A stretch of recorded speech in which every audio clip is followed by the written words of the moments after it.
Hello friends, I am Professor Himadri Sinha.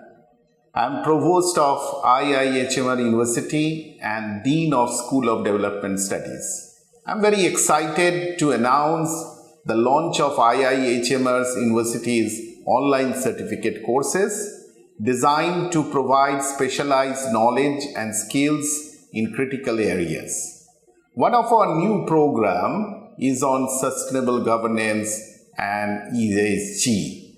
This certificate course has been designed to hone the professional competency and executives with either working in CSR and ESG field or desire to build their future career path in this field of emerging leader. The course has embraced a dynamic approach with engaging lectures, interactive discussions and immersive case analysis using video lectures, audio clippings, interactive simulations and visual presentations. Join us to enhance your professional journey with IIHMR University's online certificate courses.